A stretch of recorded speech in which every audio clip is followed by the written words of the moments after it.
Welcome back to Speak More Fluently, everybody. We've got quite the selection this week, all about those amazing variations we hear in spoken English. Yes, different accents and the impact they can have. Yeah, and you know what's interesting?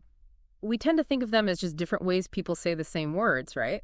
But digging into all this material, it's way more than that. It really is like you start to hear history and culture woven into how people speak. Exactly. Think about the lilt of an Irish accent, almost musical, isn't it? Well, Or how vowels seem to stretch out in a Southern American accent. It's like each accent is whispering a story about where it came from. it's not even just the sounds themselves, it's the feeling they evoke. You know, the associations we make. You start to pick up on these almost hidden layers of meaning just from how someone says a word. So let's dive into this. Why do we even have such a variety of accents in English? What creates all these different ways of speaking? Well, geography plays a huge role. Think about how people have migrated and settled in different parts of the world over centuries. Right. Different groups moving around, their speech mingling and changing over time. Exactly. And as those communities settled, they brought their own linguistic quirks with them, shaping the way English was spoken in those regions. And it becomes part of their identity too, doesn't it? Absolutely. For a lot of people, their accent is a badge of belonging, a way to connect with their community and heritage. It's like saying, this is where I'm from, without even having to say the words. Exactly. And then we've got to consider those big historical forces at play, too.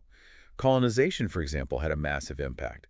Think about British English spreading to so many parts of the globe. Yeah, leading to these fascinating local versions of the language. Exactly. And trade routes, too. Language traveled alongside goods and people, influencing how English was spoken in different trading hubs. And in more recent times, we've got mass media adding its own twist. Oh, absolutely. Both spreading certain ways of speaking and also exposing us to a much wider range of accents than ever before. It's amazing how, even with all that interconnectedness, distinct accents manage to stick around, though. You'd think they'd blend together more, but they often hold on to their unique character. It speaks to how deeply ingrained accents are in our sense of self. They're powerful symbols of identity, and that often ensures their continuation and evolution. So let's say you're listening to someone and their English sounds different. How do you figure out where they might be from? How can you become an accent detective? Active listening is your best friend here. It's not just about the words themselves, but the specific way they're pronounced. Right, pay attention to those finer details. Exactly. For example, vowel sounds can vary a lot between accents. Think about the A in grass or bath. It can sound quite different depending on whether the speaker is from the North or South England. Yeah, that's a good example. I hadn't even thought about it that way. And consonants, too.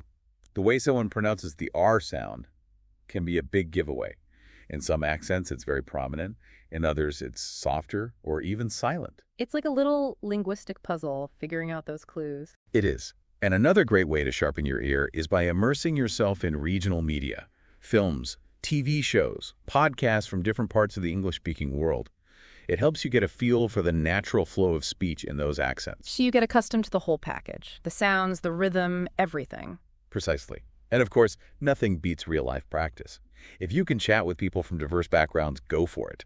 That's where the real learning happens. Now let's tackle something that comes up a lot. The idea that some accents are better or more correct than others. Oh, that's a myth we need to bust right away. Yeah. English is a global language. There's no single standard of correctness when it comes to accents. So like that received pronunciation some associate with proper English, it's just one accent among many. Exactly. It has its own social and historical context, but it's not some kind of gold standard everyone should aspire to.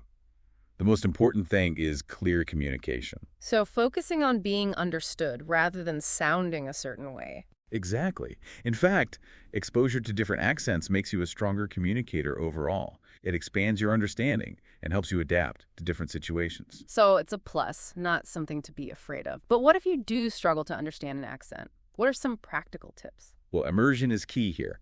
The more you hear different accents, the better your brain gets at processing them.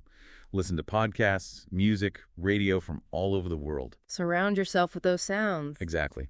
And technology can be a big help. Language learning apps often have accent-specific modules. YouTube is full of helpful videos, and speech recognition software can give you feedback on your pronunciation. That's a neat way to use technology. And what about good old-fashioned practice? Oh, that's essential. Techniques like shadowing, where you listen and repeat, can be super effective.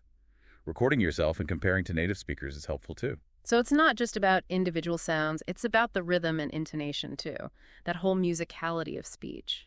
Absolutely. The rise and fall of the voice, the pacing, it all contributes to an accent's uniqueness and can be crucial for understanding. What about connecting with others who are learning about accents? Is there a way to make it less of a solo journey?